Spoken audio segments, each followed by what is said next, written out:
It's not a bird, it's not a plane, it's Superhero Slate. It's a modern podcast where we talk about everything that's great, like movies, TV, superheroes. It's Superhero Slate. Oh yeah. Hello everyone and welcome to Superhero Slate, the show where we run down the latest superhero entertainment news. We love TV, movies, and superheroes, so let's talk it all out. My name is Chris. And my name is Mike. And this week, we're breaking down that Deadpool and Wolverine trailer, which was a week ago from the Super Bowl, which Mike and I admit myself, I forgot happened, was a week ago. So yeah, I think that's just a good sign though, and I'll explain in a minute. Yeah, absolutely. We're the Fantastic Four cast is finally revealed. We can talk about the worst kept secret in Hollywood and some of the concept art. We're going to review Madam Web at the end of the episode because I know all of you ran out and saw it. That's why we waited to do it today and include this because everyone's seen it. Everyone has seen Madam Web, obviously. So we can review here at the end of the episode and more. Yes, this is like I'm just kind of pulling this together right now. This very well could be one of the more exciting episodes that we record all year. There is so much going on in this episode. So this is one of the unintended benefits of not doing a Super Bowl post-recording where we like run down the trailers and the commercials. We get to bring the best of what happened last week and all the other like boring chaff falls to the side. So we're going to talk about that awesome stuff.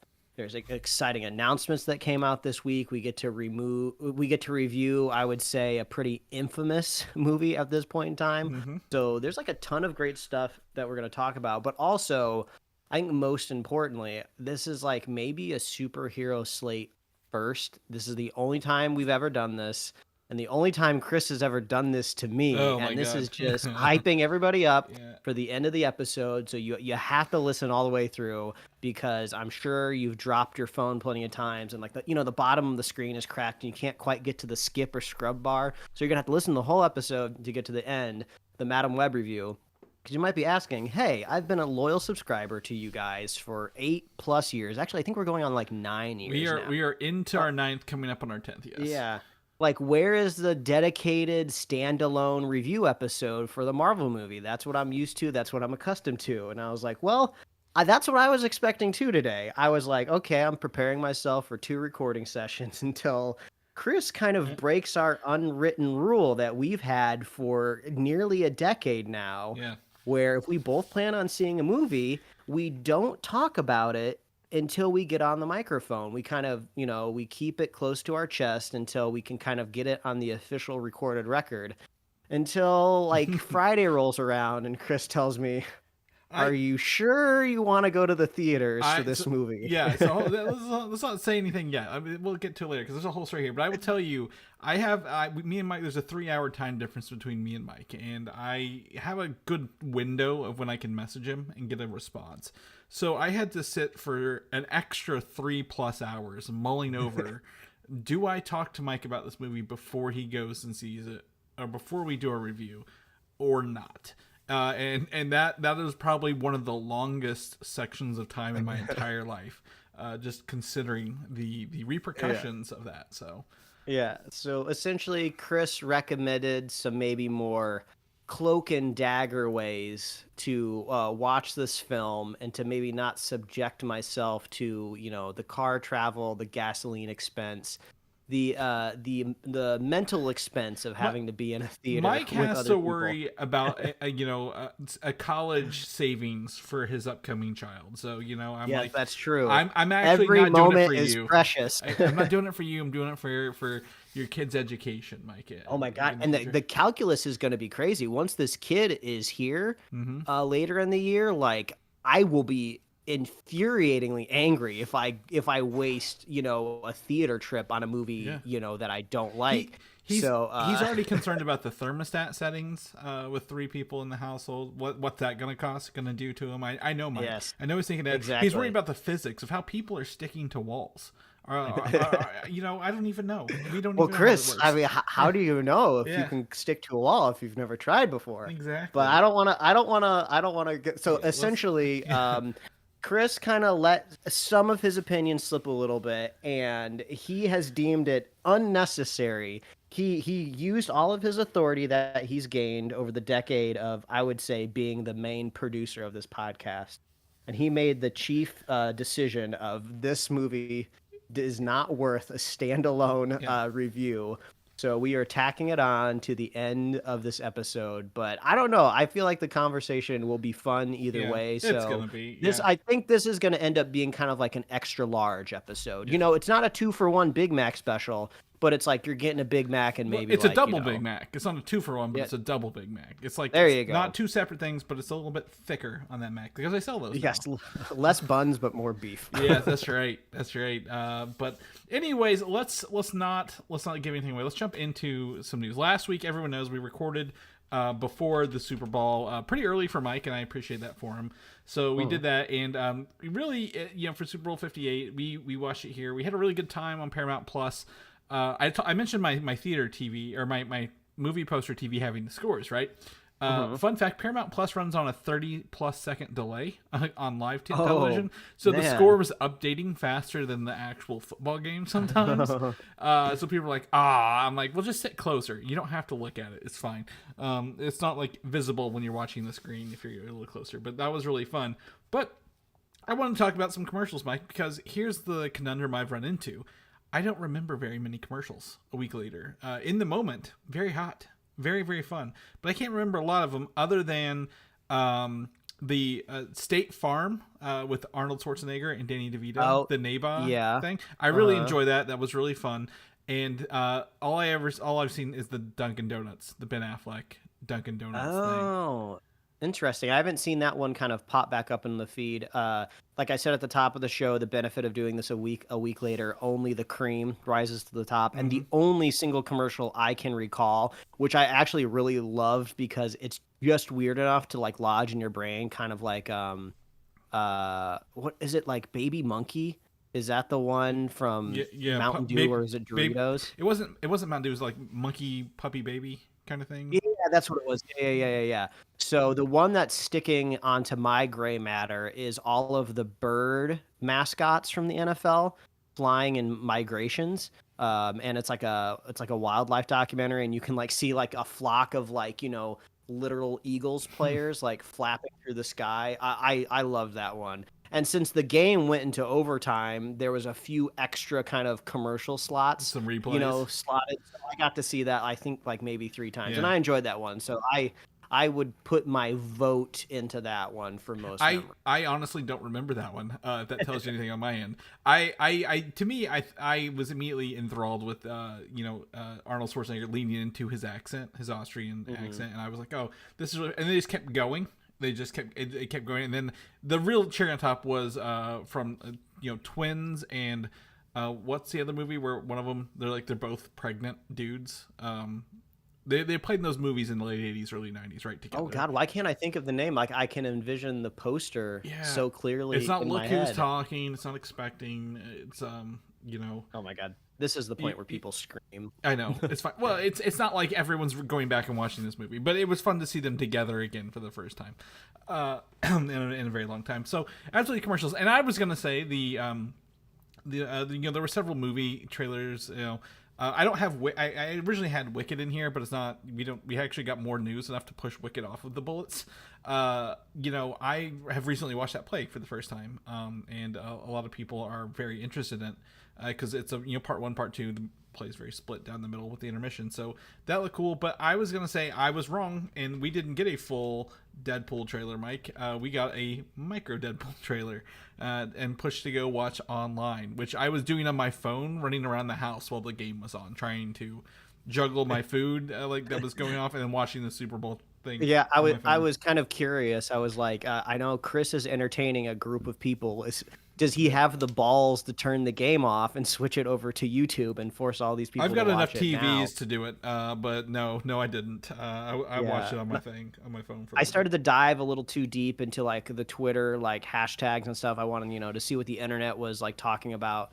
So I forced myself to go watch the trailer maybe earlier than I normally would have because I didn't want it to be spoiled. But just so everybody knows, the movie is Junior, the one where. There it is. I knew it was a single word. I was Yeah. like, I knew it's a single word somewhere. Where can we get that? But thank you for looking that up. But yeah. So, but we got the confirmation. Deadpool and Wolverine is the title of the movie, Mike. And it is now, or it has the record of being the most viewed trailer of all time, passing Spider-Man: No Way Home, which was previously which passed Marvel's Endgame, Avengers Endgame beforehand. So and that is the hype. That is the kind of hype that Disney needs to drive around their superhero film franchise. They need that energy back. I have anecdotal evidence out there in the world that Chris and I like to call the normies, which are the type of people that would not listen to this podcast but go to the movies and use their hard-earned money to buy tickets. And I was at a an OBGYN baby appointment with my wife, and I heard just like a gaggle of nurses behind the nurses stand talking about the trailer. And this was a couple days later, but they were like, "Oh, did you see the Deadpool trailer? Oh, I'm excited. Oh, Wolverine's supposed to be in it. Oh, I hope it's Hugh Jackman. I hope he's coming back." So I was like, "Oh wow, we are so deep into it. We are so deep into this, Chris, that we just assume all 8 billion people on this planet already have seen the set footage and know that Hugh Jackman is returning. The second worst kept secret in Hollywood, next to our next topic. But absolutely, there are a lot of people who just don't know, I think now people. I had a conversation about this. We'll talk about it later, but like they reference Marvel and Disney specifically in this trailer. Towards the camera, nod and wink, so everyone's like, okay, now we're back in the MCU kind of thing with it. Yeah, so it's like the hype is real. If we're just hearing, like, for lack of a better term, people off the street talking about this movie, they are already hitting a higher batting average than the last like 5 Marvel movies that have come out. Yeah. So I keep telling Chris kind of off mic in text messages that if this movie doesn't break $1 billion, like, I don't know, Disney declares bankruptcy. I know it's hyperbolic, but like they got to hit that $1 billion worldwide target. If you can hit $1 billion with an R-rated movie, I will be impressed. That's going to be its only gate is the R-rated. If not that it matters to anybody, but like, there are some people who like, I can't take my kids to see this, or I don't want to go watch an R-rated movie if I can't take my kids, something like that. So that would be the only blocker I see on this, and they do lean into some of that. They lean into the rudeness in the trailer. Like I don't think it's a red band trailer on YouTube. I couldn't tell, obviously because it's not rated yet. But like it does lean into the rudeness of it. Yeah, it's like we just watched it. It's kind of weird that they can just outright say pegging, but there doesn't seem to be a lot of swearing attached to it. Yeah. But it's let's talk about the trailer. It's exciting. It gets me right back into it. It's been so long since I've kind of indulged in Deadpool in general. Like, I don't even know if I've ever rewatched Deadpool 2, surprisingly, since I think it came out in 2018. So it was nice kind of just seeing new, fresh Deadpool stuff that's not just like annoying internet memes where people think they're being extra funny. I kind of forgotten just how awesome the action is in these movies. Like there's an awesome like reload scene. There's like throwing knives. There's just sweet like choreography that I just forget that Deadpool is also like an awesome action movie. And that's, when you think about that, is like, again, you go back to the leaked scene from Deadpool that got the movie made, right? Where he's on the bridge and jumps down in the car. That awesome action, like the solo action scenes. Deadpool is a mercenary with skills to kill, if you will. I didn't want to rhyme, but there we are. And it does set that up. What is cool to me about this trailer is, or funny, it sets up, hey, he's having a birthday party with all the people, even the people who were killed / he, rezzed with Cable's time machine at the end of Deadpool 2. We've not seen him long enough. He's quote unquote grown hair on him, and he kicks right into the TVA, which we're familiar with from Marvel from the Loki show.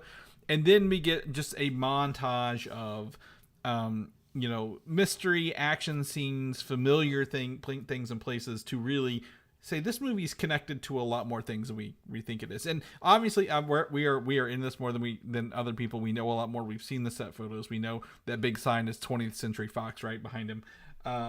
So I I don't know what how to put that to somebody else who doesn't know, but I'm very excited for this. To see this. I enjoyed seeing the Avengers scenes in the TVA. I don't know if you caught those, right? Obviously they were there.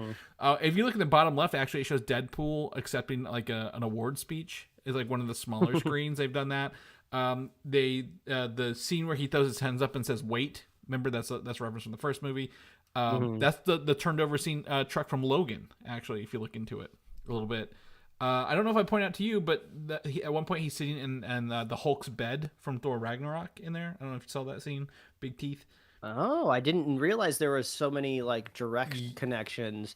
Yeah. Well, I mean, now that you mentioned the Logan part of it, now my brain instantly goes to, oh, is he gonna rescue Logan from the Logan movie, and is that going to be the Wolverine that we see in this movie? It is not that Wolverine. They said it's not Logan. This takes place before Logan. But he's fighting the TVA there, and there's snow. That scene actually didn't have snow in that movie. So is it like an alternate universe? Did he arrive too late, and he needs to go back farther in time to get Wolverine in that universe? Yeah. I actually secret I didn't know, and honestly it surprised me. The character who played Pyro from the X-Men 2 and X-Men 3 was in this trailer. I didn't know he was in this movie. Actually, he's like one of the few actors I didn't know was coming back for this. Yeah, kind of a deep cut. I'm sure some hardcore people who rewatch the Singer X-Men every year could recognize his face. But yeah, I definitely had to be told who he was. But that's cool to bring a character like that back. It's just awesome to see the TVA stuff, because that's the coolest thing happening in Marvel right now. When we reviewed season 2 of Loki, I reiterated that as well. I'm wondering if there's like a benefit, because this movie, had been delayed a few times. It'd been in production for a while. I think theoretically it started at Fox before they were acquired by Disney. Well, so I'm hoping all of these kind of unintentional just delays of just a corporation being a corporation worked out in its favor, because it bumped the movie up enough in time to where it could take advantage of the existence of the TVA. And I think that's great. I mean, I'm super looking forward to somebody like Deadpool, this crazy madcap character, falling into like this like bureaucratic like time space office. That's going to be so much fun. Yeah, and he calls himself Marvel Jesus at one point. In the middle of it, a lot of people that I saw that hashtag everywhere, hashtag Marvel Jesus, really latching onto that one. We in the Super Bowl spot, which is different than the actual trailer, we get to see a little more of a blurry Hugh Jackman in his Wolverine suit than we do in the final, because we just get like he leans over, it has the claws. Now I will say there are two cool things left. One is we get to see the back of Wolverine at a poker table, right? And that's supposed to be Madripoor. Rumor is that that's not Hugh Jackman, but an alternate Wolverine, someone playing Wolverine in that one. Yeah, I saw some those clickbait articles of like, oh, that's got to be Daniel Radcliffe, and people analyzing like shoulder broadness in the jacket. Yeah, absolutely. So that's fun. There's another scene with miniguns or little Uzis. Did you notice that? That is Lady Deadpool's weapon of choice. When you read her stuff, so it's kind of hinting at Lady Deadpool. And then lastly, there's a Secret Wars, the 2014 series comic book. Or I think it's 2015, 2016, to the left of Deadpool was on the gun, with the green soda that Stan Lee drank in the Hulk, that turned him into the Hulk there, on top of that magazine. So they are literally, you want to be Leonardo DiCaprio in Once Upon a Time in Hollywood, the meme pointing at the TV saying that, this is the movie for you, Mike. I feel this is going to be that thing that's got all these deep cuts, the weird references. Do they have time to drop in a Madam Web reference before this movie comes out, Mike? Possibly. They could. It is possible. And also, I think the one thing that's really working for this movie, like I mentioned, Deadpool 2 came out in 2018. We have had time to miss the character. They haven't been cramming Deadpool movies in our face, every other year, or having Deadpool cameo in another movie. Like, we have been left wanting, and we're so excited to see him back. The magic trick of like his character has not worn off. So I think everything is coalescing really, really, really well for this movie. And Ryan Reynolds is at the height of his powers. Like, one could argue that after this movie, and it's not necessarily a bad thing, Ryan Reynolds has everything he could ever want, right?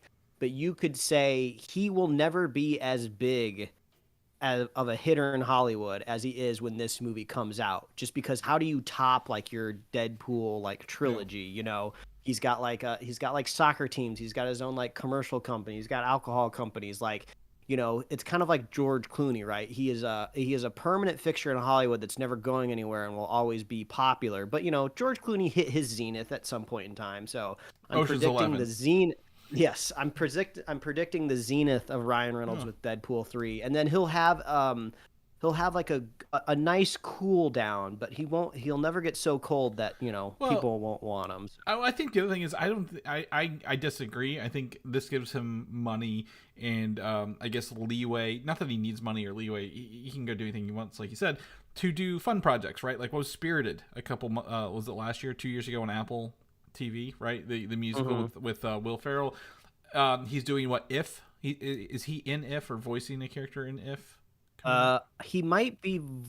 No, wasn't that the? It's a John Krasinski. I'm trying to remember. It's a John Krasinski film, but I think Ryan Reynolds is in it. I'm pretty sure he is. I think he's like the human. If not, how about the Adam Project? Right, a nice, a high concept sci-fi movie. Not the best movie in the world, but he was still able to do a sci-fi movie.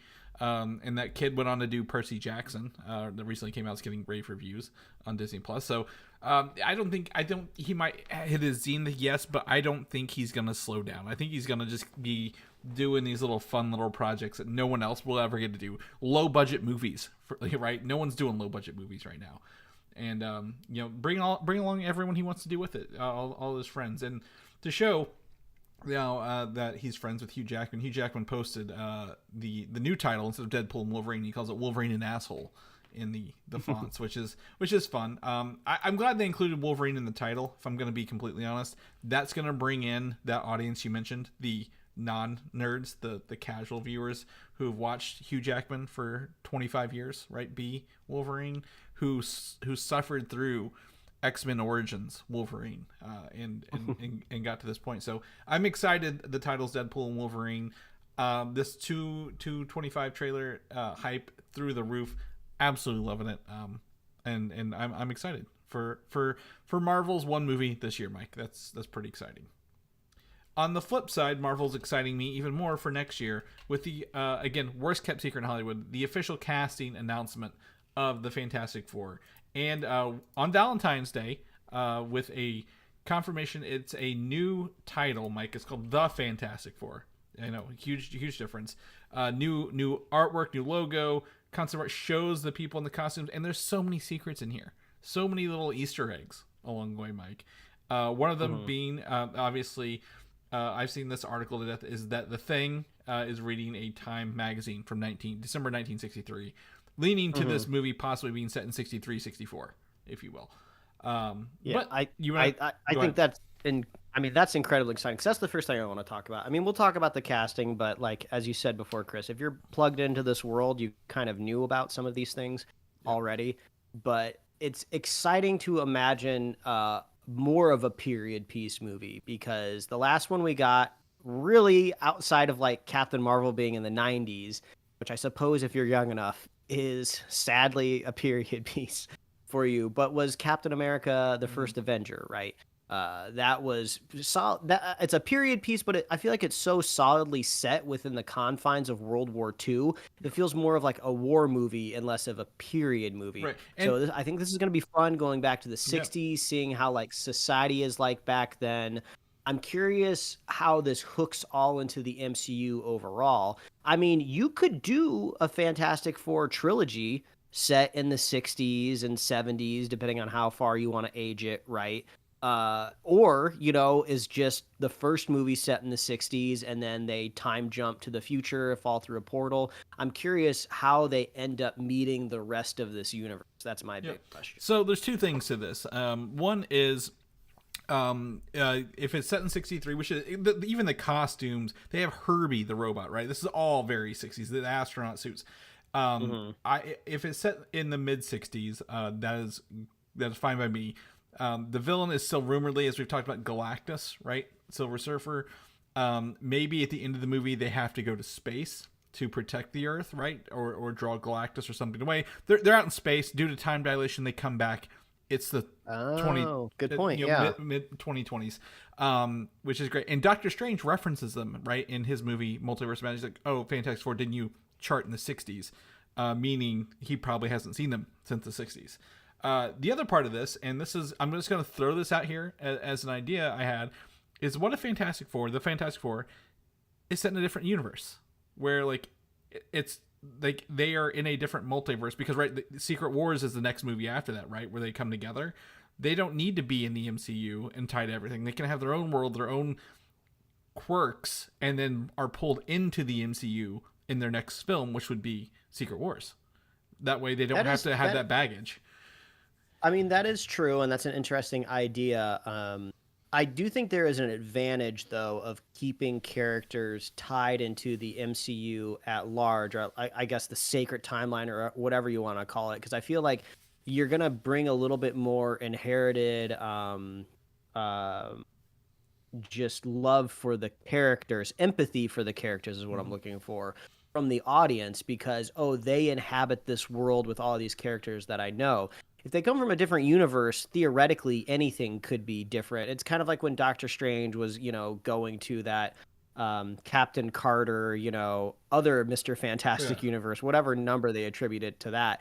Like when they all got like absolutely murdered by Wanda, like I didn't really, of course I'm empathetic to, to murder in general in the real world, but I was like, oh, I don't have any affinity for these characters. I don't really know their backstory. I don't know their family. I don't know their plight.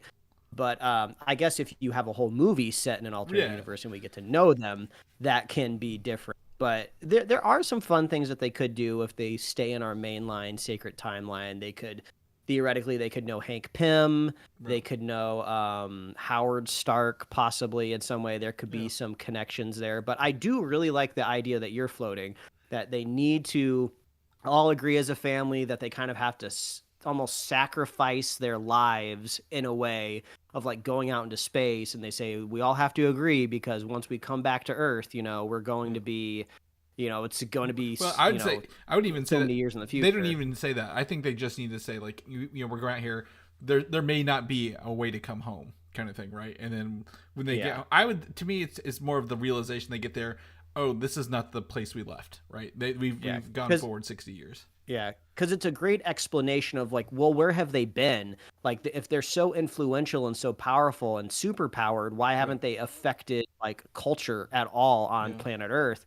The last. And people may decade. think they did. Maybe that people think they did die in space, right? Like people are like, oh, they left Earth and they died and never came back, and kind of gave up on it. So I like that pitch, and you can already see the final scene of the movie, the after credit scene, the after credit scene, whatever you want to do. Of they finally make it back to Earth, but they would need. I know this is, if they go this way, this is a bit of a stickler in me, but I absolutely demand it. You have to explain why the time dilation kind of affects them, but doesn't seem to affect like anybody in the the Guardians of the Galaxy. It could be, I guess, a different type of like warp drive that they don't have access to. Because the Guardians and Captain Marvel use those portals, right, that we saw in the Marvels, the jump gates, and maybe if they're using older, for humans, 60s technology, they're not given that same thing, or maybe it's it could be dimensional, right? There's the negative zone, they touched on in in the Ultimate. That's true. Comics. Yeah, they could be doing something like that. Dimensional. But speaking of the negative zone, we have to just talk about all of the super scientific-y casted people. Yes. And I mean, I guess we talk about Pedro first. As you said, worst kept secret in Hollywood. I really liked seeing him in his little sweater and that fun little classic illustration style on that Valentine's Day card. Yeah, so we have two artworks. The official one, and I forget who the artist is on this, and I feel horrible. But there's one also by Phil Noto, an artist for Marvel, and you get to see the reason I bring up Phil Noto is because they did the same suits for both images, right? Like they are in these outfits, so they're essentially they're costumes. And yes, there's the blue turtleneck. It's got like the I guess the textures, the vertical lines on the top of it. They even give him the gray temples. Like they give Pedro the gray Mr. Fantastic temples on his hair, if you will, which looks really cool. And then obviously the tall white boots and the belt. So this is going to be interesting to see these suits come to life. And then in the Phil Noto, you actually get to see he drew a very, very long arm on Pedro. Do you see that? Like on the second link in our show notes. Yeah. I'm just seeing it now. Yeah, Mr. Fantastic. So they show a little bit. The first image doesn't really give their abilities away. It's just the dynamic of the family, if you will. The second one kind of shows that off. And then obviously Pedro Pascal. And then moving on to Vanessa Kirby as Sue Storm, the Invisible Woman. Her outfit is a little different than his because she has the white turtleneck rather than the blue. Oh yeah, and it's just fun seeing them because there's no easy way to modernize these characters and then logistically explain them in kind of like their more iconic vintage garb. So this is like a really fun way to do it. And then you could even kind of slightly modernize these outfits whenever they possibly make it into the future because that's what they're used to. They don't want to just go ahead and start, dressing in Shein or H&M, clothing like right off the bat. Right. Yep. And then we get the next confirmation, Joseph Quinn from Stranger Things. He will be playing the Human Torch. Eddie Munson. I mean, this seems like a pretty good casting. I mean, you kind of, struck lightning with that character in Stranger Things, and we all saw his demise in the season, which was pretty impactful. Everyone fell in love with his character, so I think that's great casting for both sides. You get a big name, but not insanely established, because we do know even with all these Marvel projects going forward, they are still kind of on a more of a budget conscious mind, right? They're not going to blow everything on casting. So this seems like a good kind of middle down the road casting for that type of character. Exactly. Get him while he's hot, right? Like, after Stranger Things and all that. Hot, literally hot. He's going to be the Torch. He's going to be the Human Torch. And then lastly, we have the Thing, played by Ebon Moss-Bachrach. Notably for we talked about him being Micro in The Punisher or in the cousin in The Bear. Great. I love this. He has his own kind of standalone episode in season 2 of The Bear. It's one of the best episodes in the entire season. So if you want a primer on this guy, go watch The Bear. That, and also Andor. He was whenever Andor went to the planet to sneak in, and they were making the plans out in the woods. He was one of the guys in the woods with them. Yeah, I don't think he makes it past episode 4. No, 3? He's in the middle 3. So he's in the middle 3. Okay. He's in there for a little bit, but great actor, obviously.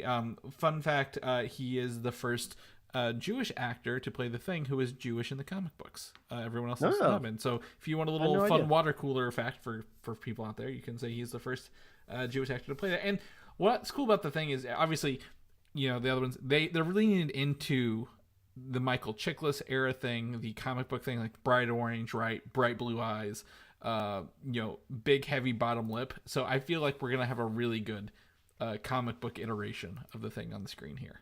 I'm curious how they're going to adapt the Thing to screen. I think it would be kind of fun. Maybe it would also lean into like the 60s aesthetic. Maybe if they kind of do kind of part practical, part CG, so put like these like rocks on to the character, right? Foam, whatever you want to make them. So you're getting like unique motion from the character, and then apply maybe like CG emotions to the rock face, or like add like extra detail that maybe you can't quite get in the props department. I think that would be really well. The one thing I will say, Marvel, I never have any doubt with them bringing CGI characters to life either, right? Look at Thanos, the Black Order character. Like, they've done such a great job with full CG characters. So I think they're gonna knock it out of the park. And with Iron Man, before it was all CGI, they were like using real suits, right, for Iron Man and modeling that, Spider-Man, stuff like that. So I have full faith in them bringing that to life for this. And then the last bit, Herbie is the bot. Herbie, fun fact, was created in the 1970s Fantastic Four cartoon because the Human Torch wasn't in that show. He was licensed for a movie deal that never came to fruition, obviously, so they couldn't use the Human Torch in the animated shows. So they created Herbie for that, and it just embodies 60s technology, right? When you go to Tomorrowland at Disney, I expect to see something like Herbie there, right? Like a little robot that's got a little personality, a little fun. So I'm excited to see who they get to voice act Herbie for the spot. And then, I feel like if let's make guesses. I feel like it's either Alan Tudyk or Bill Hader. Alan Tudyk's in the DC universe. Alan Tudyk's in the DC universe thoroughly. I don't think, but to me, it's gonna, they obviously with Iron Man and Spider-Man, they used a lot of AI voices that were fun. Even Loki, the Miss Minutes was kind of, they've got pretty good voice actors. So I actually have no idea who Herbie could be, but I will tell you, looking at Herbie and thinking about the in post-credit scene of them coming back, is finding Herbie kind of like R2-D2 in like The Force Awakens, like asleep or hibernation or in storage because nobody knew what to do with him.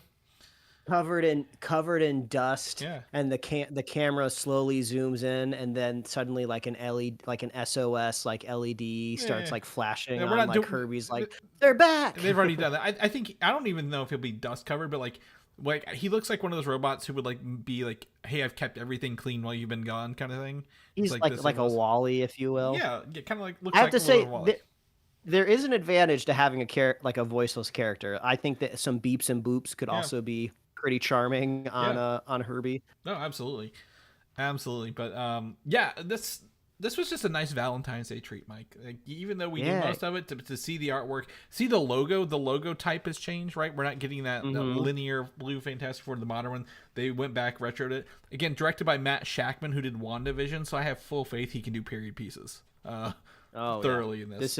This is great. Everything, like, we're going to be talking about another Marvel comic book trailer here coming up in 2 segments.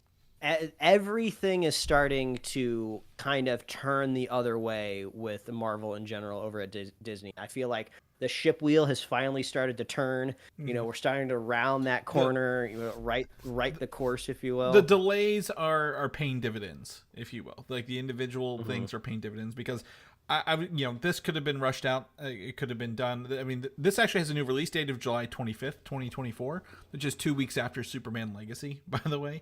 So that's going to be interesting to see how that. Most movies die after 2 weeks anyway, so it's fine. But this we'll talk about that other trailer in a little bit. Like I think the delays, the other trailer. We'll just say it's X-Men 97. It could have come out 2 years ago if they wanted to, Mike. I feel right. Like they could have rushed that out and be like, "Hey, we've got more content for you on Disney Plus. Get out here and watch it." But I think that delay has added to it. We'll talk about that. Anything else on Fantastic Four, because that July 25th date did move another movie. Anything else you want to add before we shift gears? I mean, Marvel could be putting a stake back into the July date. When they had more releases coming out per year, we were seeing like end of March, May releases, and they were flanking it maybe with a later in the year release, November. Like November. No, it was November was the other one, but. So it seems like now when you have like a little less on your release calendar, it's just like, oh, we're going back to old school. Like, remember when those Spider-Man Raimi movies used to come out like July? Like, I'm actually shocked it's not July 4th holiday, to be real. But we Superman have Legacy. seen. It's but we have Superman Legacy. Well, but even with Deadpool that's coming out at the end of July this year, I don't know what's taking place at the July 4th holiday this year, but it's not out of the ordinary for movies to be moved up kind of last minute a couple of weeks, because it's more of like an excitement PR push. Like, oh, guess what? You get to see the movie, 2-3 weeks early now. So there could be like a last minute strategy in there as well. Who knows? Production delays could hit Superman for totally non-nefarious reasons, and maybe they have to push that release. So there's always sthings could always shuffle a little bit. Despicable Me 4 has the July date. So screw it. Destroy them, move it up. Okay, yeah, I don't think for Deadpool. Yeah, that's fine. I don't think. Yeah, it'll be fine. But anyway, so July 25th. It was originally I think November of that year, maybe. It's moved up to July, which July 25th was originally the Thunderbolts release date, and everyone's like, oh, because he didn't mention it the other day. Bob Iger didn't mention it. It's dead. He's gonna kill it. Marvel's come out and said no. Thunderbolts is moving up to May 3rd, 2025. And this was confirmed by Marvel. So literally for 2025 currently, we have Captain America 4 in March, Thunderbolts in May, and Fantastic Four in July. So we're getting like 3 or a couple months in between these. Really for a little bit there, and possibly Blade in November. I'm not going to hold that date until somebody says filming started on that movie yet. Mm-hmm. So it's only affected Thunderbolts in a good way, the other direction. So all these movies are going to start filming pretty soon. So that's pretty cool at the end of the day. You mentioned the trailer we talked about. X-Men 97 dropped its first trailer here. So it comes on, it shows us a tube TV giving us an abbreviation of the final scenes of X-Men, the animated series from the 90s.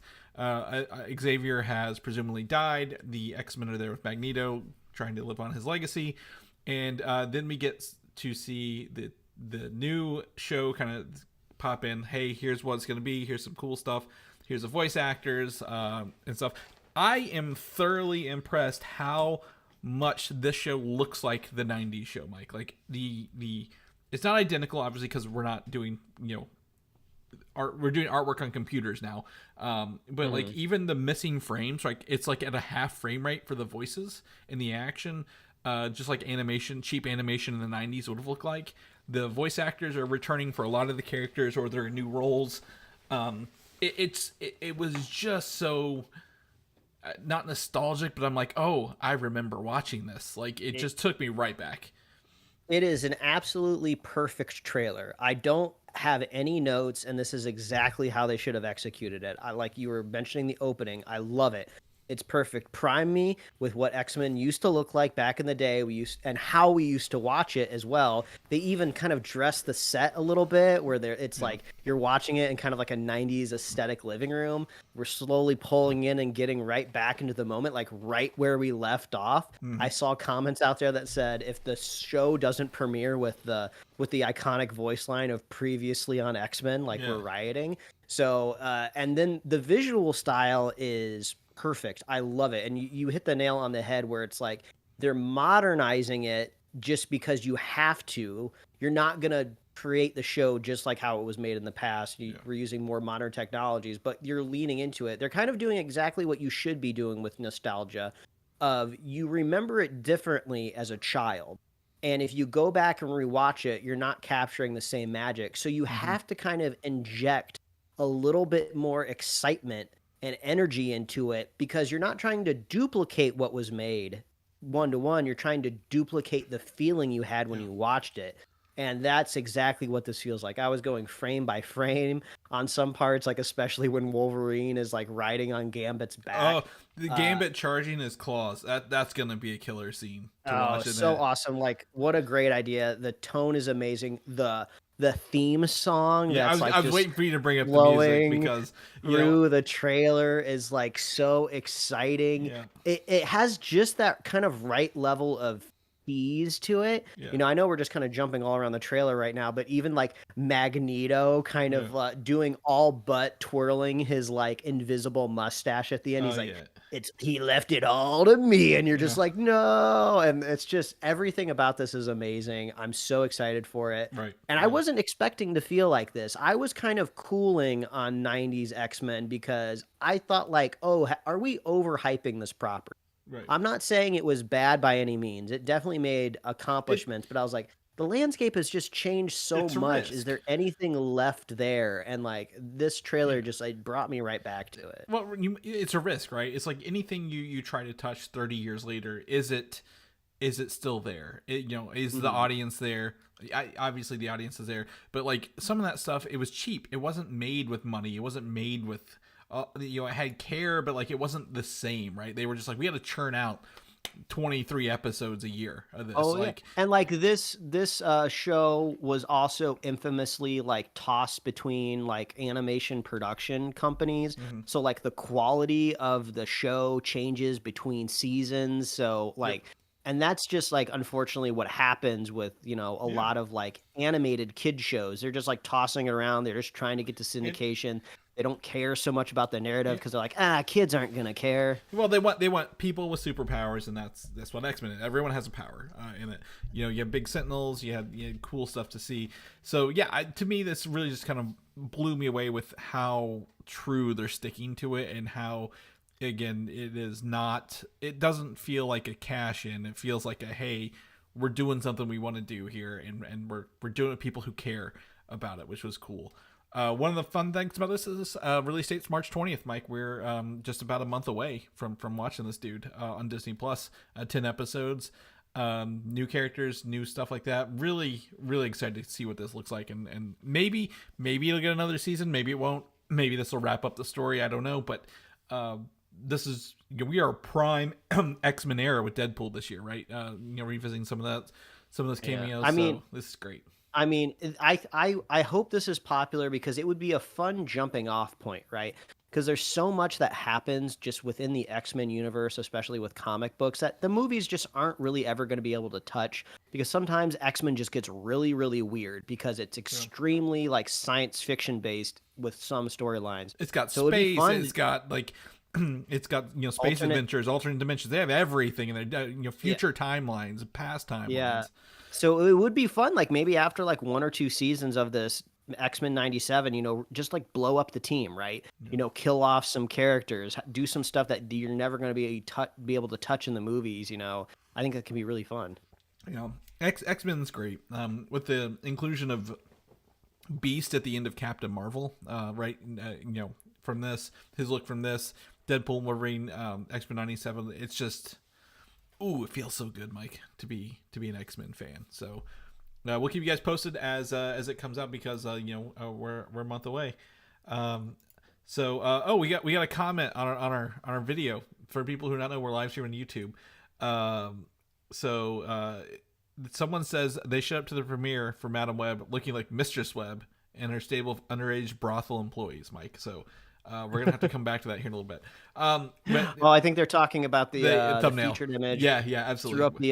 Threw up the ladies from the premiere. We're not even into Star Wars or DC yet, but let's get through this. Star Wars. Respawn, the company who is known for making Titanfall and the Star Wars Jedi games, is making an FPS game for Star Wars, Mike. And the current rumor, highly rumored, is to feature a Mandalorian main character and their gear. So you get the jetpacks, the grapple hooks, the rockets, the visors, all that fun stuff as you play through this game. You know how I feel about traversal mechanics in video games, so I'm all for this.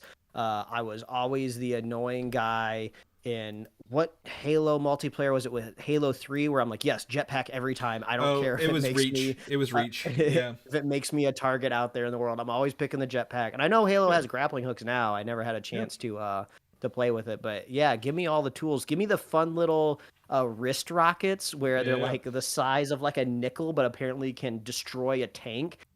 Which never really made sense. But I want all that. Well, exactly. And here's the best part. As we saw in the first season of The Mandalorian, guess what you do? You upgrade your armor. You complete bounties. You get money. You get better gear, right? It's built into the storyline as a Mandalorian.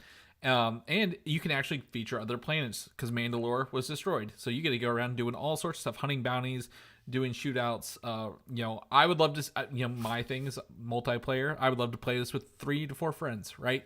Like having a group of people take down bigger bosses or bigger bounties and getting the loot and the money from it so you can upgrade your gear and do better. So this is fantastic. Titanfall is a good game to explain. They use a lot of jetpacks and like really fast mobility in that game. So couple that with the Star Wars IP layered over it, and I am good to go. I will only buy this game if there's a Timothy Olyphant skin. Okay. I want to be that out of desert context, town that sounds sheriff, weird, but like with the perfectly white graying coiffed hair from. Was that Boba Fett or was that Mandalorian? It was Mandalorian in the start because he got Boba Fett's armor from him in season 2. Yeah, that's right. And and then Boba Fett showed up all gray and scaly, and then got better. There you go. Respawn. If you want my $70+ get that Timothy Olyphant license. What I love about the Star Wars Jedi games, they are single player games with no DLC, no add-on packs. They add updates for free. I love a good single player game too. I know I mentioned I want to shoot with my friends. That's fine, but if they do a good single player story with no DLC, count me in as well. So down to clown with that. DCU. We have been blessed with a lot of DCU leaks over the years. However, on Twitter / Reddit, whichever one it is, the main DCU leaker has stepped away from the leaks. It's probably because he was busted from all the reports dropping, and James Gunn living on social media instead of making movies. So that's a bummer for that, but it leads into some of these other bullets below that we'll talk about. I like to imagine whoever it is, they're like literally in a jail cell at Warner Brothers right now, and everyone's like, "This isn't legal. No due process has happened." And he's like, "No, we put him on the Warner Brothers studio tour. You can see him as you drive by. You look at the set of Friends. You get to see the fountain. Oh, here's the leaker that we illegally imprisoned. Don't talk to him because he knows things that you're not supposed to know. Well, I wonder who from the DCEU is pissed off enough to leak this stuff. That's my question, right? Like, you think it's like vengeful leaking, not like, hey, look at this fun info I have. It's Yeah. like, no, we gotta juice the Snyder fans again. It's Ray Fisher using his cyborg abilities to hack into the Warner Brothers servers. But yeah, we'll see more about this. Again, all the information, and there's only be like 2 co-chairs, Peter Safran, James Gunn, is probably someone they knew, and they were probably like, oh, busted for that. On Valentine's Day, Todd Phillips shared some Joker Folie à Deux images, and he says that the trailer is coming in April. So those excited for the Joker sequel can check these images out, with the Joker and Harley Quinn, Joaquin Phoenix, and Lady Gaga. Looks like they are madly in love, Mike. Emphasis on madly, because they're crazy people. But it is cool to see the full Joker makeup on Joaquin Phoenix this time. I'm curious what the Lady Gaga effect is going to have on the box office overall. I mean, the first Joker movie was incredibly successful. I am curious how much of the drama around the release kind of juiced some of those numbers, because somebody's gonna watch this movie and gonna go blow up a hospital. There was some crazy stuff people were throwing around when that first Joker movie came out, and then it just all of those worries just died in an instant of nobody's doing that. It's actually a fairly competent movie and it's good. But when you throw a Lady Gaga effect into it, is it going to be exponential? Is it going to make even more money? Because that first one, it made a pretty penny and a lot of it was profit. So I'm curious to see how this one blows up the box office. Is this going to be the movie that financially pays for all of James Gunn's projects? It could. Here's my concern. Is this a musical? And I don't mean that I'm concerned it's a musical, but is this movie a musical? And they're hiding it from us? Because then you show up and you're expecting a movie and you get a musical. That's going to really be a bad thing if they don't. If it is a musical, don't. No, that's what happened to Mean Girls. That's what happened to the Mean Girls remake. No one knew it was a musical. They went in and nobody saw it. Or the people were there, they're mad, left. So, it's fine if it's a musical. I don't care. Go for it. Have a good time. This movie shouldn't even exist. It's pure luck that the guy from the Hangover movies is getting 2 Joker movies and has 2 very, very popular actors and a musician in it as a main role. So if you want to do a musical, hell, go on it. Have a musical. It's crazy. But looking at these images, the first one is got this very studio light set around them, right? Very much hey, this is a 2-person, we're focusing on them in a play kind of feel, right? Mm-hmm. The second image is more, as it's a prison kind of thing, interesting. But the third one, if you look in the background, that moon is fake. This is all 1920s sets behind them, and it looks like they're dancing. So is it a musical? Yeah, is this going to be just his vision of reality, what he is seeing, or are we getting very experimental and it's just going to be up to the audience's interpretation? You hit it perfectly, Chris. This movie shouldn't exist. This franchise is so out of the ordinary. There's no rules to it, right? There's no cinematic universe that's going to be built around Joaquin Phoenix's Joker, because I don't want to call him a flight risk, but I mean, I feel like this is the type of actor that gets tempted by other things often. Like Napoleon. Other different roles. So I could easily see this being his last outing as Joker. Yeah. And if they somehow pull off a third one, I wouldn't be surprised either, Mike, because no rules. Rules aren't applying to this movie at all. No, the third movie is going to be an experimental escape room. Yeah. That's what it's going to be. It's not even going to go to the theaters. You're going to have to escape the Joker's hideout, and that's going to be. I think it's going to be what was it? A Scanner Darkly, where they rotoscope the whole movie. Oh, that'd be kind of cool. Like they're going for different styles. How can we push people away so much they actually want to come see the movie, Mike? That's what they're shooting for here. Honestly, look at this. What if it's through Harley Quinn's point of view? Like, what if the movie is from Harley Quinn's point of view, and that's her vision of love on the rooftop, right? The moons. That's not his. So I don't know. There's a lot to question. I'm excited for the trailer. So we'll get that in April, according to Todd Phillips. One of the rumors from the leaker earlier this week, James Gunn said at least one of these is not true, and the one that's not true is not in here, pretty much. But a Teen Titans movie is rumored to be at DC Studios. Cool, right? Like, fine. About time they brought competency to Teen Titans after that Titan show on HBO Max. So I mean, I'm not shocked. I mean, I think the Titan show on whatever the DC streaming app was called before it got folded in, I don't even remember anymore. What a weird time in the streaming landscape. I mean, I think it was obviously successful enough to get multiple seasons. I didn't keep up with it. Yeah, but so was Pennyworth. So and then the feverish fan base around the original kind of animated Teen Titans show. And then there's a whole generation of children that grew up on Teen Titans Go. So the audience is ready for something more prestigious, I guess, in a way. Here. Yeah, on the big screen. And I think this is a great storytelling avenue. I mean, just watch the animated series of Young Justice. It's a great way to kind of get your audience into a superhero universe because these characters are there. It's almost like the new class, right? They don't really know how everything's working. They need to go through training. They need things explained to them. It's like a great position for an audience to be in, to be like taught the rules of this universe. One of the benefits of James Gunn kicking off Superman Legacy with superheroes already existing in this world is they can have their mentors already in the DCU, right? Without having to have standalone movies, even though that would be preferred and works better. But you thinking of Batman, the Brave and the Bold will have not regular Robin, the other Robin, Damian Wayne in it, right? Like, is that going to be like, is this Young Avengers but for DC because Marvel's teasing Young Avengers? That's a great point. I mean, the Supergirl casting that we talked about just the other week, a young actress as well, or at least I don't know her real age, but perceived to be young, played a relatively young character in the House of the Dragon. Right. So yeah, that could be what they're working on. You got Robin in the wings. Hawkgirl's Ilibeza Merced, which she's a young actor. I'm pretty sure she was in Madam Web. Is she? Is she in Madam Web? No.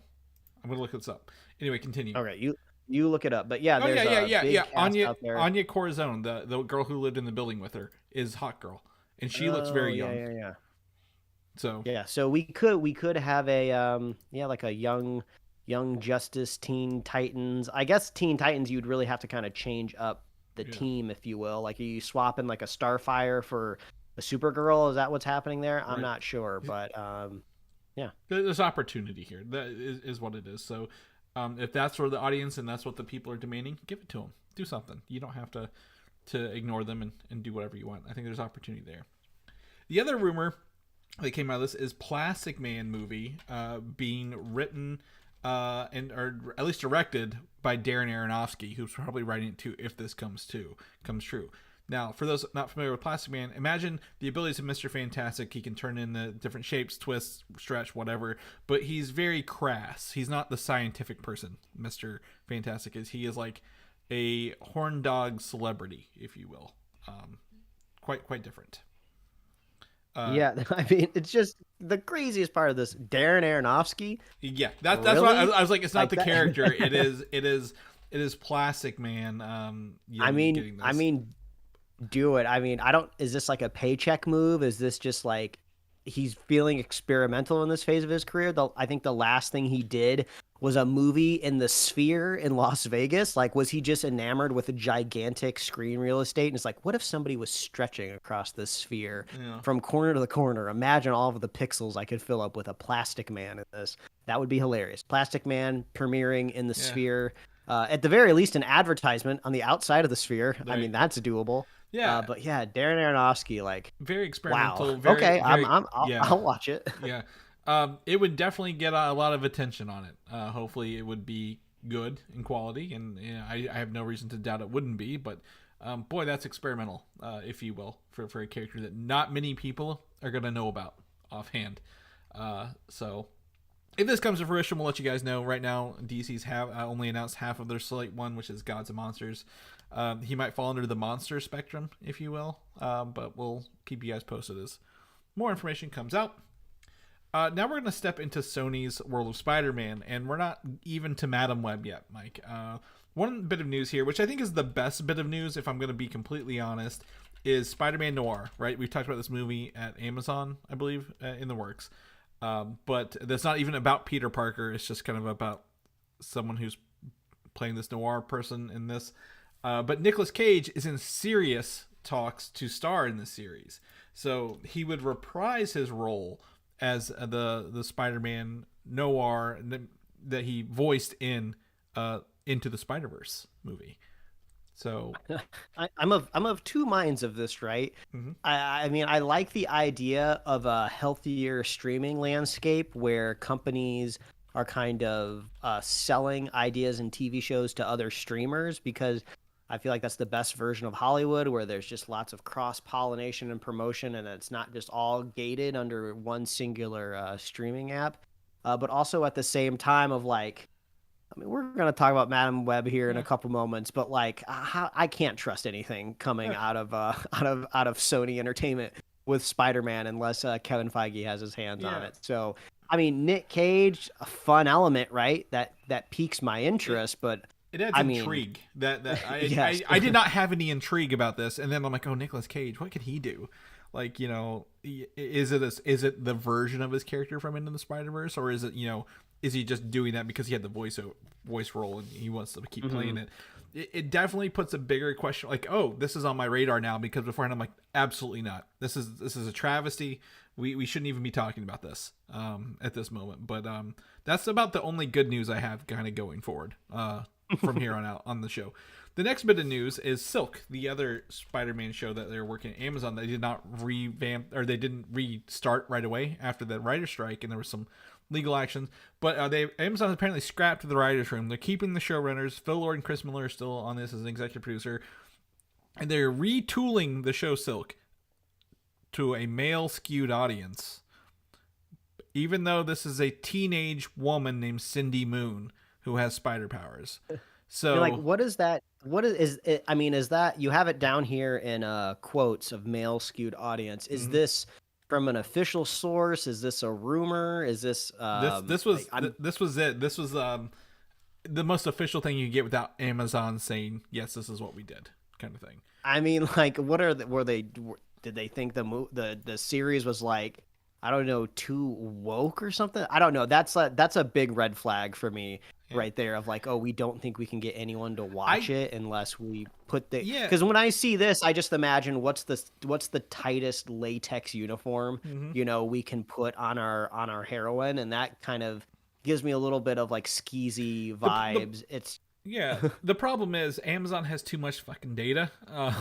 Who's buying these books? Who's looking this up? Who's, you know, what interest is there? So my concern is they have too much data to think that men are just looking up this and not really looking at how do we make a good product at the end of the day, to every audience member, not just men.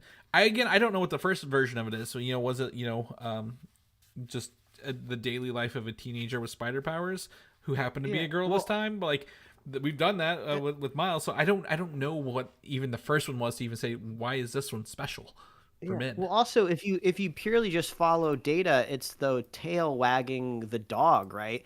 Yeah, if you look at the data, oh yeah, we have this hyper violent comic book show called The Boys, and then we have an animated one called Invincible, you know, that skews, I would say, male, even though I'm sure there's plenty of women that watch it and enjoy it as well.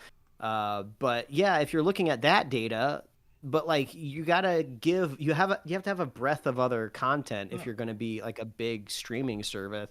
So it's just weird. Like, there is nothing inherently wrong necessarily with scrapping a writer's room if the show is just not working. But for this kind of quote to kind of be like leaked out or disseminated, like, you're not doing yourselves any favors. Right. Well, yeah, I think you're honestly limiting your product, right? Like, you should just make a good show regardless of who's going to watch it, because if it's good enough, people are going to watch it. You don't need to say, oh, it needs to be male oriented. Okay, well, yes, most comic book readers are probably dudes. But that doesn't mean all your stuff should be focused towards men, right? So also, just like almost everything Spider-Man related, the best version of it is happening in the PlayStation video game universe right now. Yep. And it's heavily implied that this character is going to be coming to maybe the next Spider-Man game or the next Spider-Man game. So I'm just holding out for hope for that is going to be the best kind of introduction to like mainstream this character is going to be that video. And hopefully it comes out sooner than the show does. So we'll keep our fingers crossed on that one and keep you guys posted. All right, now the main event. Everyone has been waiting for this all episode, and I applaud them for that. Even though we used down the hatches, tighten your webs, see if you can stick to the wall. Because so this movie came out. Madam Web, Sony's Spum. This is a Spum movie, as we noted last week. Sony's pictures of Universe of Marvel movies. Like Marvel that? movies, yeah. So they only own Spider-Man characters, so it's only gonna be Spider-Man people. Madam Web has hit theaters. It came out on Valentine's Day. I went and saw it. My wife and I went on Valentine's Day, which is just fine. If you want to go to theaters, Valentine's Day is a good day to go. It was Was it romantic, Chris? Before we even get into the content, any sparks flying with your Pascal sitting right next to you? Here's the problem. Valentine's Day, it doesn't have to be that goddamn day, is what I tell people. Like, you can literally just do it the weekend before the weekend. It's probably cheaper to do it on any other day but Valentine's Day, and do the same things. But it was the first day they had it, so obviously we went on the Wednesday. After I said, "Do you really want to go to this movie?" Yeah. Are you sure you want to go to this movie? Yeah. Okay, we'll go to the movie. And then, maybe, Mike, we should do is revisit our story from the top of the episode. Because I watched this movie on Wednesday. I sat all Thursday thinking about it and talking to people in my office about it because a lot of people thought this was an actual Marvel movie, and that concerns me for the most part. Because that just tells me, again, we're in this so much. Like the Deadpool, people don't know. Regular people don't know that this is not Marvel. Like, right? Like, it's all over the trailers in association with Marvel. Regular people don't know this is not a Marvel movie, and that is concerning on a level. So and rumors report that even the people in the film didn't know it wasn't a Marvel movie as well. Yeah, absolutely. So we sat through all Thursday thinking about this. Come Friday morning, I was like, I have to tell Mike what I feel about this movie, and really prevent him from going.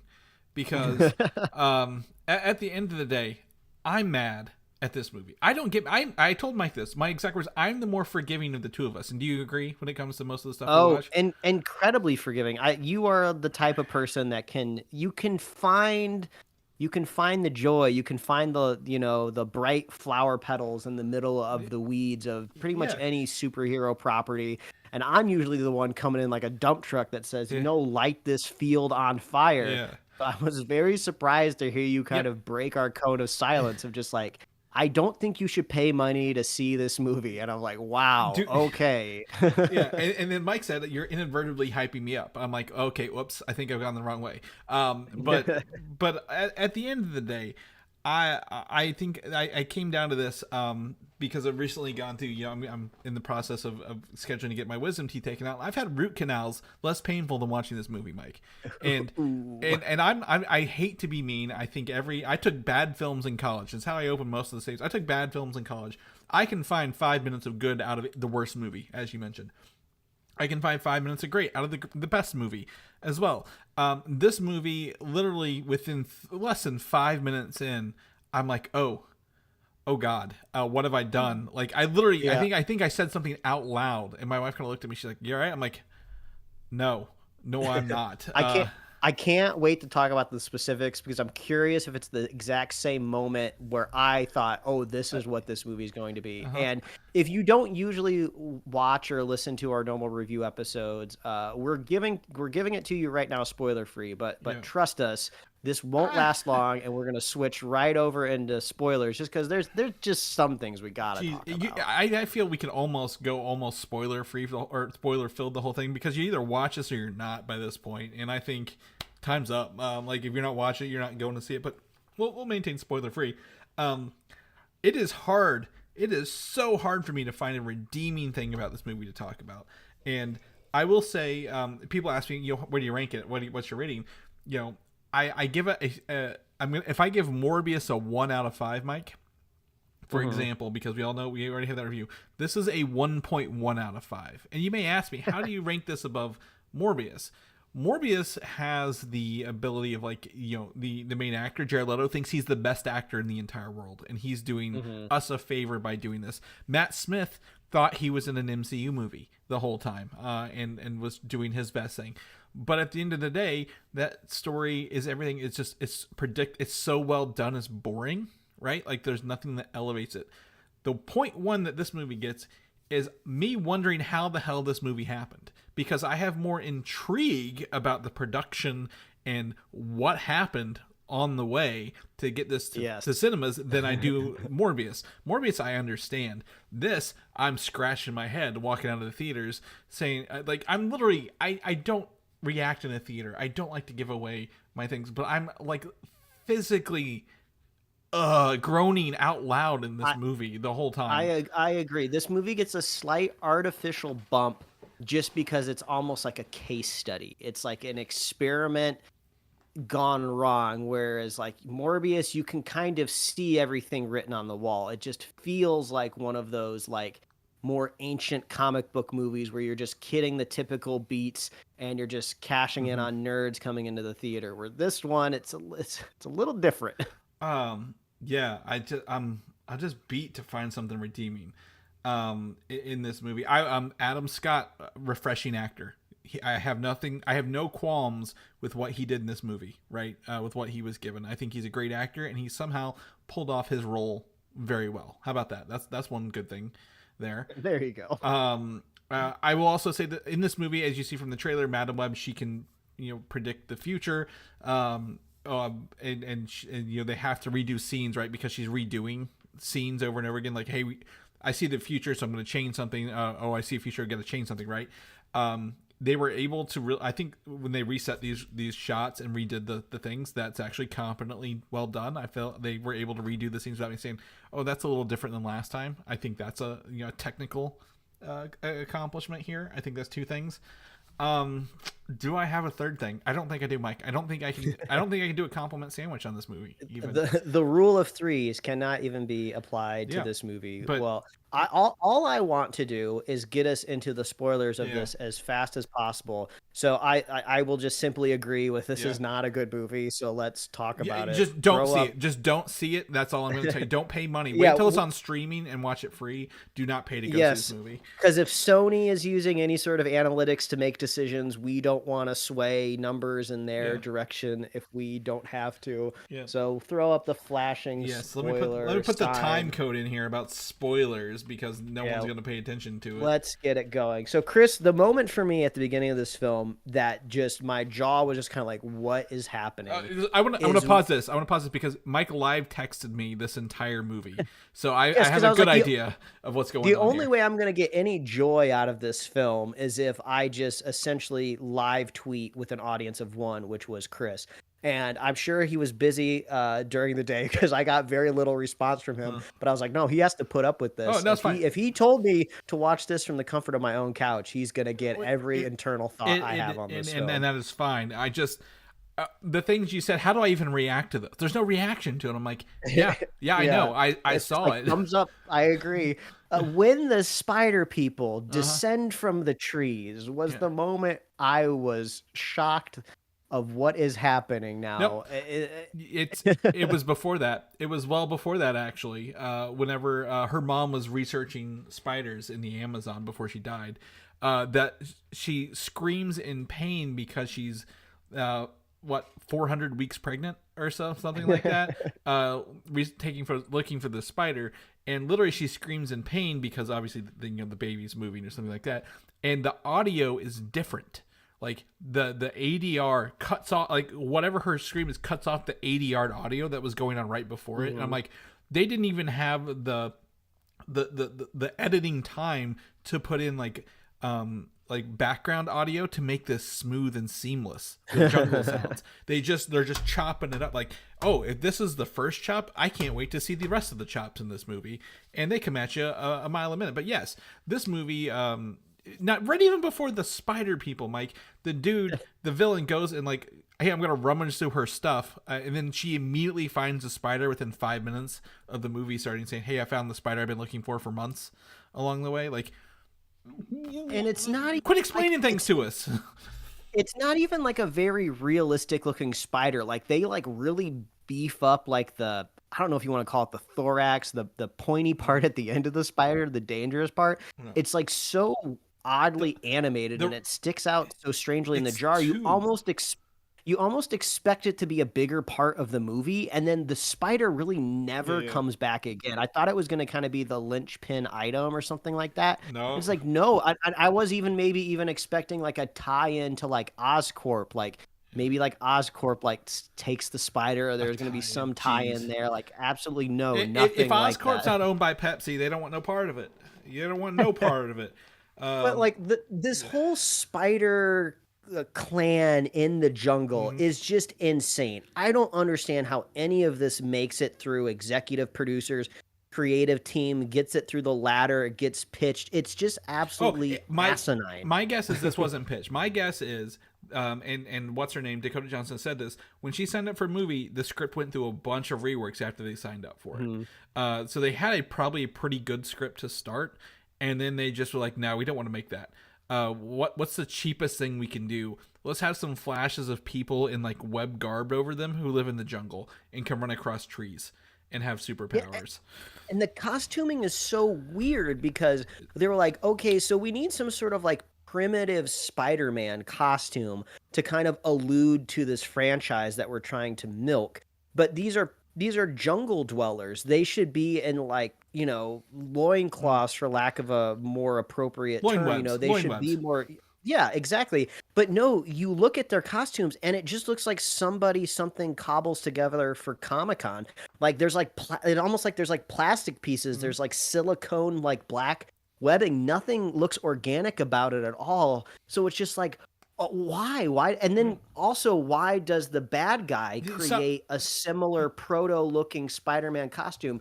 We hardly know anything about the antagonist to begin with. So why does he even need a costume as well? Like, there's no explanation to the antagonist at all. And since I'm on this train of thought as well, why does he also have the worst American accent that I've ever heard in my entire life?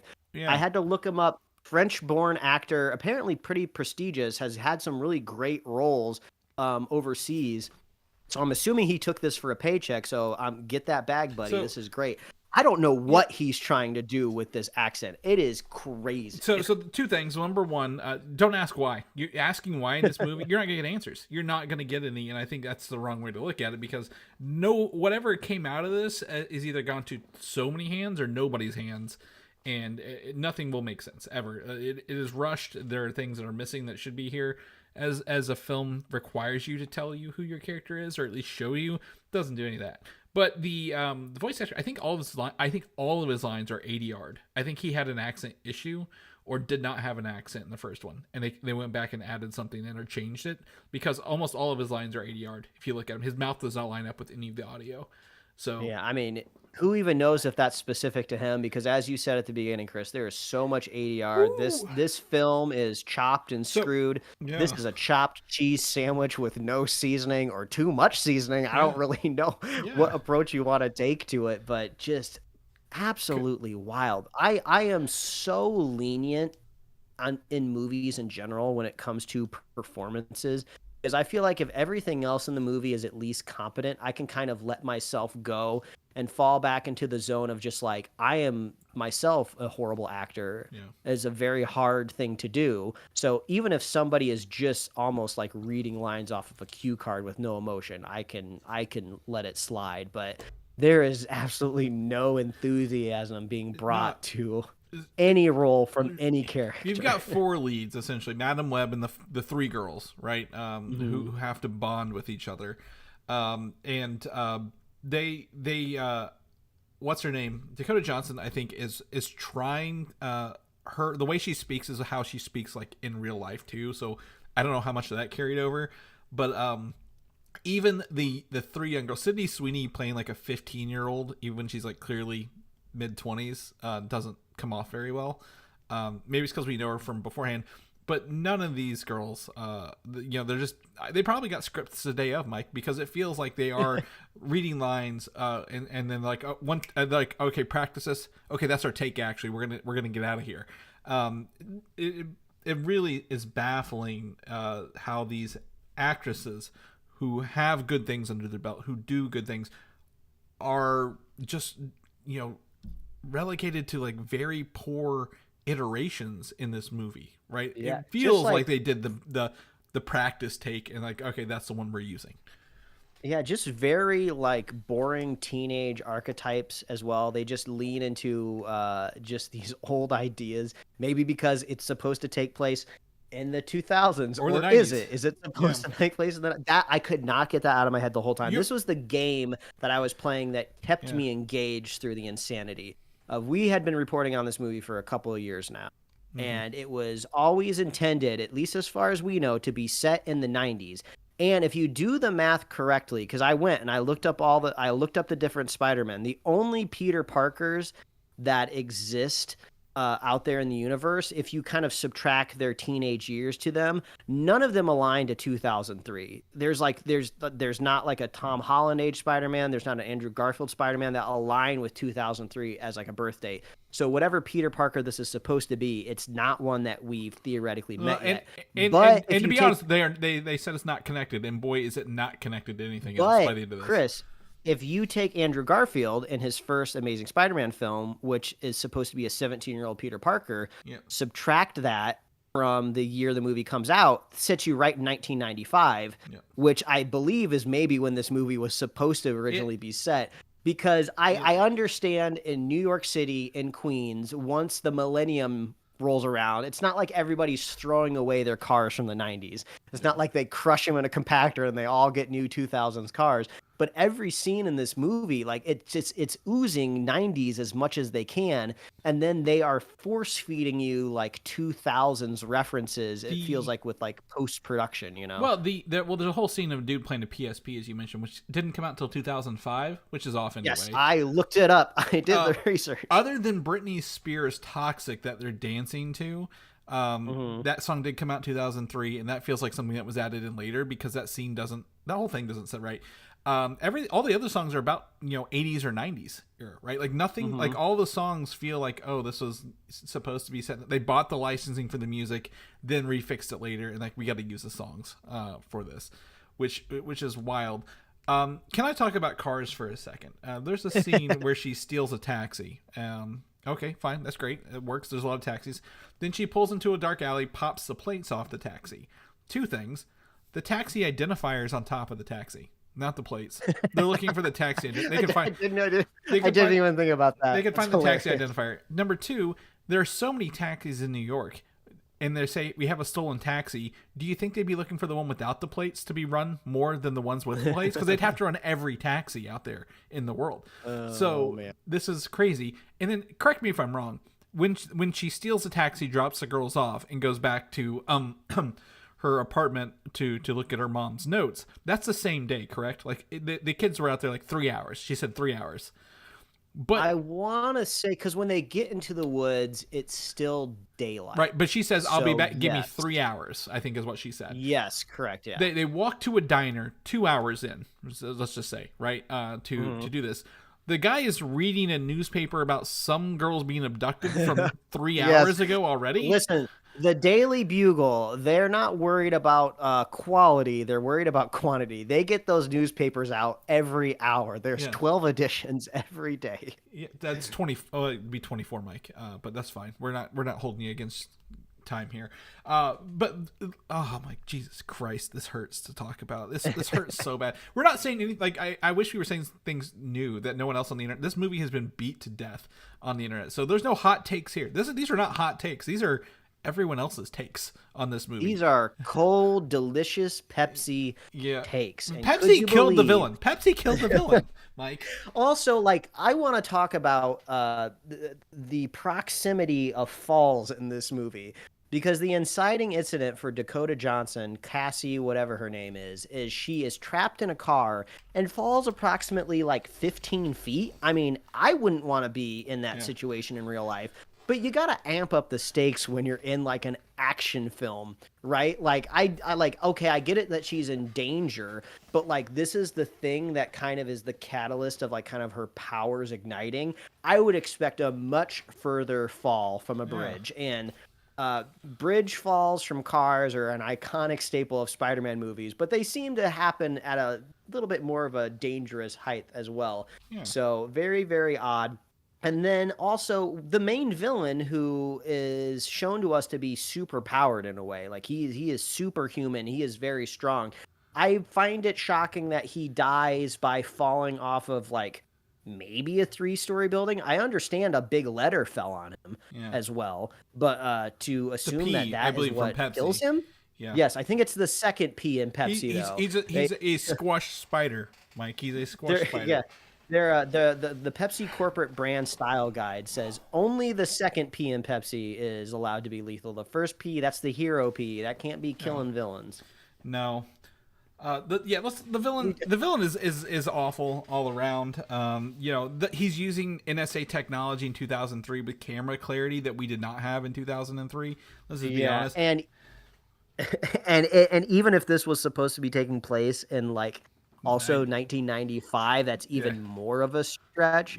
And I understand we as a society are more and more removed from 2001 of 9/11, but a New York City 2 years post 9/11, every institution in that city would have been just drenched in some sort of anti-terrorism, Patriot Act, something. One of these firefighters would have brought up something that happened. It's it seems so weird not to talk about it at all back in 2003. But as you mentioned, that explained why there were so many cops though in the subway.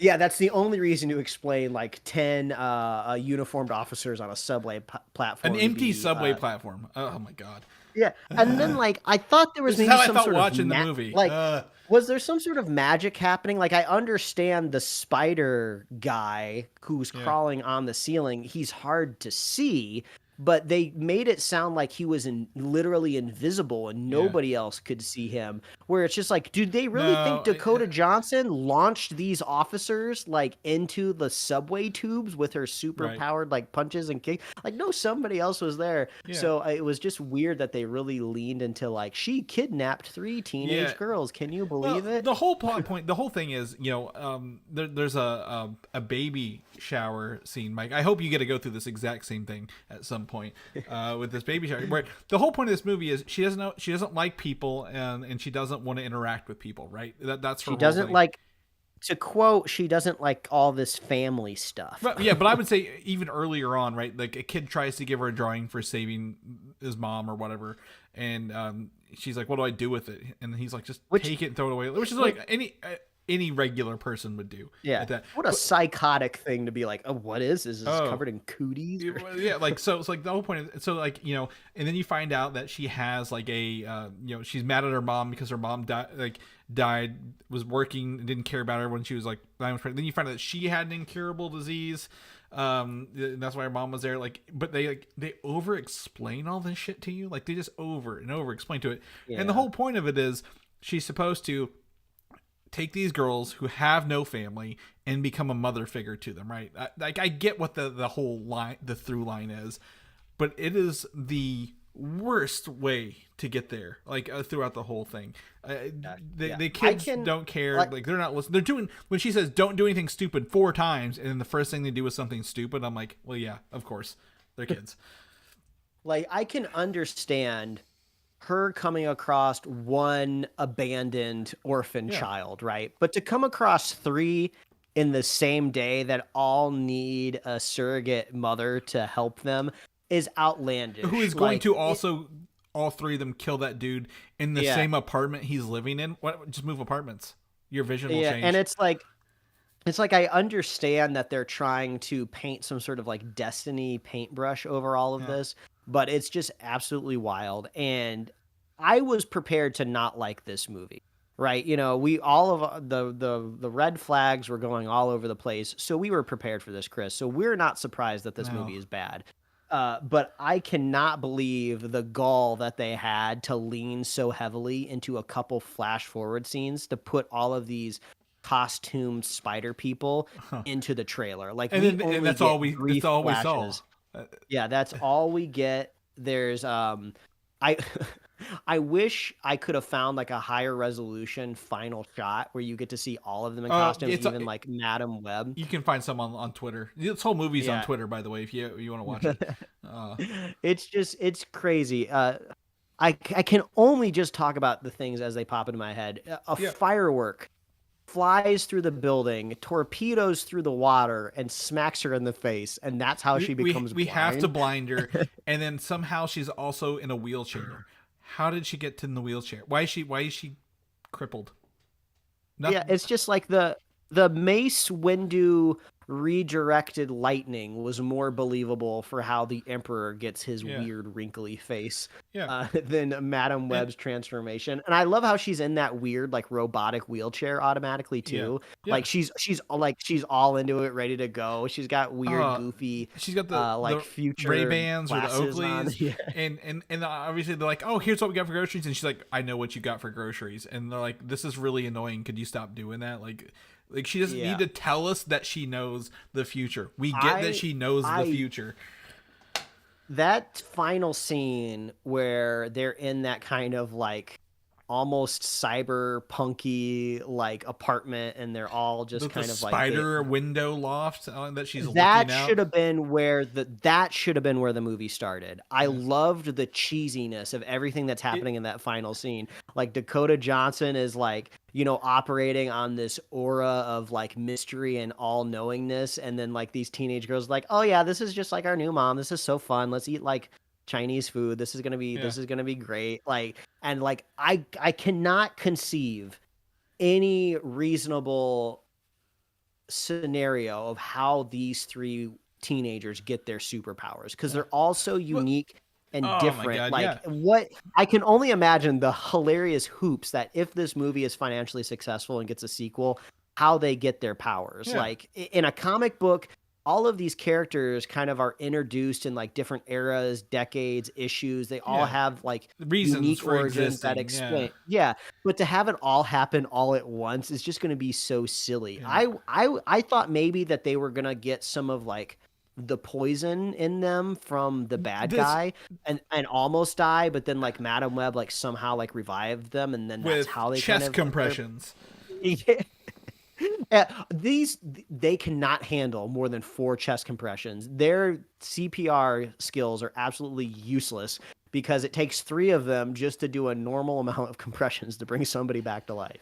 Yeah, well, yeah. So this whole movie is about the web of destiny, right? Like everyone's got they're connected somehow, but they didn't even think that these 3 kids, you know, how are we gonna tie them in here? Because he only sees them in the future. He doesn't know how they get there. If I was to liken this to a movie that did it better, have you ever seen the movie Next with Nicolas Cage, where he can predict like 2 minutes into the future? Except when he's like with one lady, but he can see farther when she's like near him. Like no, but there's other similar kind of Groundhog-esque movies that have come out recently, like the Live Die Repeat. Like yeah, and also like there's like a fun kind of like slasher college movie. I don't remember the name of it, but she's reliving the same day every time she's is it Happy Death Day? Yeah. So there's people have done this way more creatively and way better recently. That should be her powers, right? Her powers should be, oh, I can see the future. Let's reset. Let's redo it again. And not, hey, I can split into 3 people and just kind of prop these kids up on their like support beams until I get kicked by a dude who's much stronger than me. Like, whoa, this is awful. What did you say the internet said her power was? To say watch out? Oh, her power, her Madam Web's magic power is just to yell get down. Get down. Yeah. Because she has no real kind of useful power except for avoidance. Madam Web is how I play Super Smash Brothers. I hold the shield button and I roll around left and right until somebody gets to like 300% and I can just manage to get a smash in on them. That is what Dakota Johnson is doing. She's putting her shield on, her reflector. She's spamming the projectile button because that's all she can really do. And then suddenly she can split into 3 people. I thought it was going to be more clever in the end. Like oh, you can be in 3 places at once. I thought she was going to kind of do some sort of like multiversal time travel thing. And all she did is she like split into 3 like Naruto. They could have done the Doctor Strange thing where she sees all the different visions, right? And like, there's one where I can save the girls. Like, this is it. Let's do it real fast.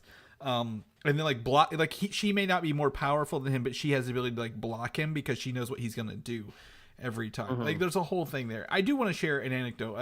A listener of ours did share that someone he knows, and I'm trying to be very vague here. He knows who this is. Said that someone that he knows who has the worst taste in movies was talking to him about how good Madam Web was.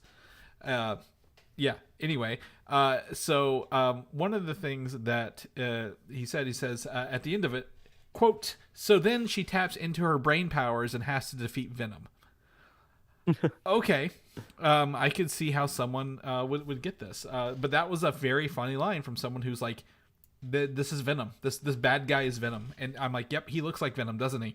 He looks just like Venom. So this is Chris. This is we are butting up against what is called the rule of large numbers, where if you get enough sample size of anything, people, scenarios, you're bound to find every scenario to be true. So yes, there are factually going to be some number of people that enjoyed this movie. They're going to be contrarians as well. Like, oh, it's actually cinematic art. I'm like, no. Yeah, it's just wild. Like, and obviously Morbius, I feel like, is the best direct comparison that we have, just because it's from the same studio, same writers, it's from the same Spum universe. Yes, same writers involved as well. Even though I believe other writers are credited on this before, like in the list of order. So we'll never truly know the current makeup of the script with all of the rewrites. I can't blame writers, because this movie, if the initial script was what Dakota Johnson signed on to and it changed that bad, I can't blame any writer that I know of offhand, because I'm like, I don't know who did this.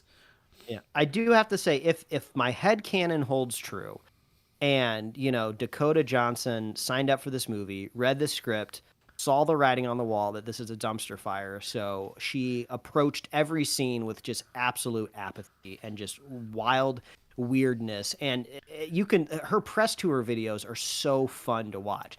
Because she's so apathetic, she doesn't care. She didn't even know the Spider-Man movie titles. Yeah. I think in one. She was asked, and she was just making up. She's just having a blast, and she knows that like this is in her past. I feel like she talked to her therapist. It's just like, just let it go and move on. Embrace it, and they can't make fun of you for it if you're embracing it. She's really taking it to heart. So I feel like she's in on the joke. And the single best moment in this movie, which I think is actually legitimately funny, but not worth watching the whole movie for, the whole scene in the movie where she finally runs into the 3 girls and tells them, you're in danger, you got to get off this train. So they get off the train, and then they hop onto another train. And that's when she runs into a guy that she just told to also get off the train. So now he's confused, and he's like, wait a minute. Am I on the right train? And she just goes, I don't know, and then walks by. That was legitimately fun comedic timing. If somehow you could just bottle that and make it the entire movie, we would have been having some fun. I will end with the scene that capped this off. Is near the very end, and I think I told you this. There's a scene where she's in the hospital with bandages on her eyes, and the girls are with her, and they're talking. Oh my God, it's over. We have each other. A nurse walks in to check on this person, right? And they're like, oh, are you immediate family? And she's like, they're mine. And then the nurse just turns around and fucks right off. Like, doesn't even do nurse things. Like, literally, they set up this whole scene for her to say, they're mine. Like, they are her family. We know. You don't have to tell us. We get it. We got it. We saw the movie. But that part, just like the most audible groan I've ever done in a movie theater, Mike. I've seen bad things, but like that moment just pushed me right over the edge. I'm like, I can't wait to leave and go, be miserable thinking about this movie at home. So. Chris said this whole film is already on Twitter. I came across some pretty fun compilations of just wild, out of control line reads from the characters. Yeah. So I think there is entertainment to be found from this film, but not in the traditional sense of paying for a ticket and going what I see saw is that this is going to be one of those movies you get with your friends and sit and make fun of, right? Like in your home, like you're eating popcorn, you're having dinner together. You're like, hey, let's throw on a stupid movie and make fun of it, like talk over it. This is going to be one of those movies because it's not so bad it's good. It's not that it's so bad it's bad, and you have to laugh at it because it's so bad and it doesn't know it's so bad. And I think that if this movie has a home, it will be with the likes of The Room and Showgirls, where people go watch this to make fun of it together. Because the camaraderie, as you texted me, is what saves you from enduring this movie throughout the whole thing. But it does not give me any hope for Kraven. It does not give me any hope for Venom 3 could probably be better than this because I think Tom Hardy has like more control than anybody else, but like it's not gonna be great. But like I have no hope for Kraven after watching this at all. So Spum has done it again, Mike. It's just ruined my day through and through. Well, if you have nothing else, that is the episode. That was like you said, a little bit of a double Big Mac, if you will, size episode. But if people want to know what you're up to, what you're doing, where can they find you at? Yeah, they can find my webcomics at liferewardsrisk.com and pickledcomics.com. Chris, if people want to catch up with you, where can they find you? You can find me on Instagram, Valdan87, VALDAN, our video game systems of the same name. If people want to know more about the show, where they can tune in for our regularly scheduled episodes, or normally when we have review episodes, those pop up too, but I don't know when our next one is. Probably Deadpool at this point. Where can they find those at? Well, if they want to find our magical cave in the middle of the jungle with possibly a magical pool of water, or was it the spiders that were magical? She got Doctor Stranged into the water. Yeah, but then she came out of it and wasn't wet anymore. So I don't even know what's happening. But if you want to find our magical cave, it's over at superheroslate.com. It's the best place to find all the avenues we host our show. You get our awesome show notes. So if you want to see all the things that we ran down this week or any other week in the past decade, we have all the show notes over there at superheroslate.com. You can find us on Apple Podcasts, YouTube, Spotify, wherever else you'd love to listen to fine podcasts. You can get merch at superheroslate.com/store. We love hearing from you. Let us know what you thought about Madam Web. Don't pay for it. Please don't pay for it. Okay, what are your theories about Fantastic Four? How do you think they make it to the future? I want to know that. And if you want to be a super fan of Superhero Slate, it's very easy to do. All you have to do is share the show with a friend, share the show with a buddy, and we will be here every week, folks. That's right. We'll see you guys next week. Bye.